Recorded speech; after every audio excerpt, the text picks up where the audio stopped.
Les fraises de décembre. Il y avait une fois une veuve qui s'appelait Faucon. Elle habitait avec ses 2 filles l'un des quartiers les plus pauvres de la petite ville de Naga.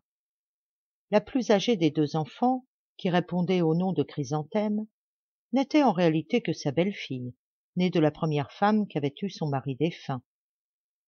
La veuve ne l'aimait point, elle se montrait pour elle une cruelle marâtre. Toutes ses préférences étaient pour Rose, sa propre fille. Faucon avait le tort, très grave chez une mère, à cause des conséquences qu'il entraîne, de gâter une de ses enfants et de maltraiter l'autre. Autant elle témoignait à Rose une indulgence excessive, cédait au plus petit et au plus ridicule de ses caprices, passait par-dessus tous ses défauts, autant elle était sévère et brutale envers Chrysanthème, lui refusant jusqu'aux choses nécessaires et la maltraitant pour un rien. À Rose toutes les caresses, toutes les friandises, toutes les attentions délicates. À Chrysanthème, au contraire, toutes les vexations, toutes les privations, toutes les réprimandes, et très souvent les coups. La première possédait de beaux habits de soie qu'elle changeait et ornait au gré de ses caprices. La seconde était vêtue pauvrement, ses habits étaient d'étoffe grossière, et elle ne pouvait y ajouter aucun ornement. C'est elle qui faisait tout l'ouvrage de la maison, se levant de bonne heure, travaillant toute la journée, et se couchant très tard, tandis que sa sœur faisait la grasse matinée, s'amusait tout le jour, et se couchait dès qu'elle avait sommeil. Rose étant une enfant gâtée, avait un mauvais caractère, elle était orgueilleuse et méchante. Chrysanthème, au contraire, était bonne comme un ange et douce comme un agneau. Elle cherchait à ne point porter envie à sa sœur, acceptait sans se plaindre toutes les réprimandes, injustes pour la plupart, qui ne cessaient de pleuvoir sur elle, et ne se fâchant jamais, et faisant, sans murmurer, tout le travail qu'on lui ordonnait de faire. On était au mois de décembre. La neige tombait à flocons. La campagne était toute blanche, et il faisait bien froid. Tandis que Rose se chauffait, assise sur la natte, les 2 mains appuyées sur les bords du brasero, Chrysanthème était à la cuisine, nettoyant la vaisselle avec ses petites mains gelées. Cédant à une brusque fantaisie, Rose appelle sa mère. « Maman, lui dit-elle, je voudrais bien manger des fraises. »« Des fraises, ma chérie ?» lui répond amoureusement sa mère. « Mais tu sais bien qu'il n'y en a plus, la saison en est passée.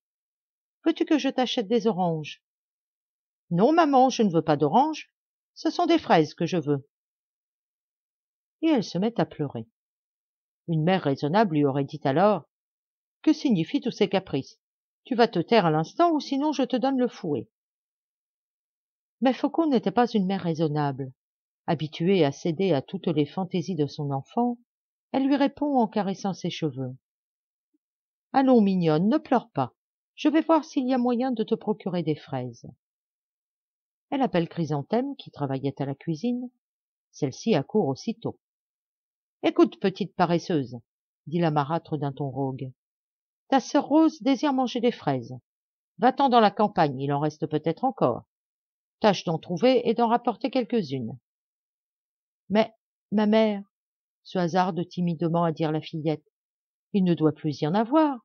Et puis il fait bien froid et la neige. » Elle n'avait pas fini de parler qu'une main s'appliquait avec force sur chacune de ses joues. « Tiens, voilà pour t'apprendre à ne point murmurer et à obéir quand on te commande. M'as-tu comprise, méchante enfant? Tu vas aller à la campagne. Et de toute façon, il faut que tu t'arranges pour rapporter des fraises. Ta sœur Rose en désire.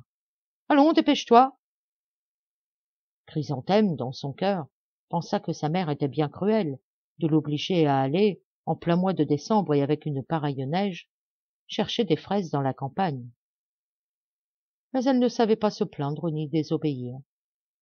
Elle prit donc un panier et, toute triste, sortit de la ville. Elle marcha longtemps. La neige tombait toujours, et il faisait bien froid. Ses petits pieds sans chaussures eurent beaucoup à souffrir. Elle avait beau marcher, il n'y avait pas de fraises. Aussi loin que sa vue s'étendait, elle n'apercevait dans la campagne que le blanc manteau de neige qui couvrait le sol, et les arbres qui en sortaient pleurant des larmes blanches. Chrysanthème, fatiguée, songea à retourner à la maison. Mais elle entrevit alors la déception qui l'attendait si elle rentrait les mains vides. Elle savait qu'elle serait battue. Alors, toute triste et toute rêveuse, elle s'assit sur le bord d'une pierre, après avoir de sa manche secoué la neige qui la recouvrait. Et ne sachant plus que faire, elle se mit à pleurer. Chrysanthème pleurait, la tête dans les mains. Soudain, elle se sent frapper légèrement sur l'épaule.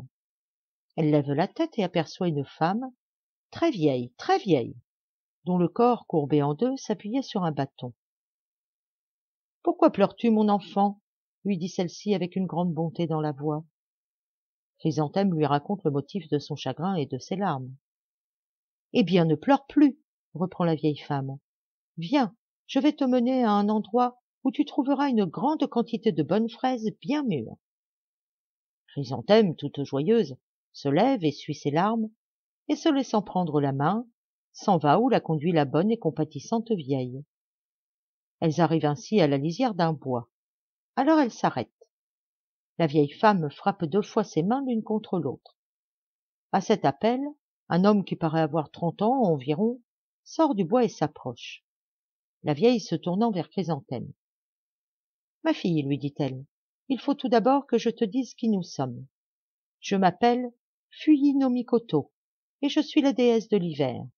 Ce jeune homme est mon fils. Il est le dieu de l'été et il s'appelle Natsu no Mikoto. » Puis, s'adressant à ce dernier.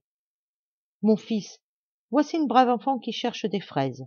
Fais qu'elle en trouve et en emplisse son panier. » Le dieu de l'été s'incline alors profondément devant sa mère, en signe de la plus humble soumission.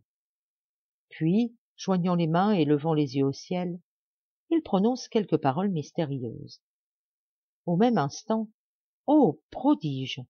La nature se transforme, la neige disparaît, la campagne se couvre d'herbes verdoyantes, les arbres se chargent de fruits, une douce chaleur succède au froid de tout à l'heure. La terre a pris l'apparence qu'elle a au mois de juin. On voit en quantité de belles fraises bien mûres, répandues parmi les fleurs. Chrysanthème cueille les fraises et ne met pas longtemps à remplir son panier, tellement elles sont abondantes. Quand le panier est bien plein, la fillette veut remercier ses illustres bienfaiteurs. Mais elle ne les voit plus. Et voilà que les herbes, les fleurs et les fruits ont disparu à leur tour. La neige couvre de nouveau le sol et les branches des arbres. La nature a repris son apparence de tout à l'heure. Chrysanthème se demande d'abord si elle n'a pas fait un rêve. Puis, voyant son panier rempli jusqu'au bord de belles fraises rouges, elle comprend que le ciel est venu à son aide, a eu pitié de son chagrin et de ses larmes. Et débordante de joie, elle rentre à la maison. Faucon et Rose furent vivement surprises de voir les belles fraises que Chrysanthème apporta. Mais il n'y eut pour la pauvre fillette ni remerciement ni récompense. Elle reçut l'ordre de retourner à la cuisine continuer son travail interrompu.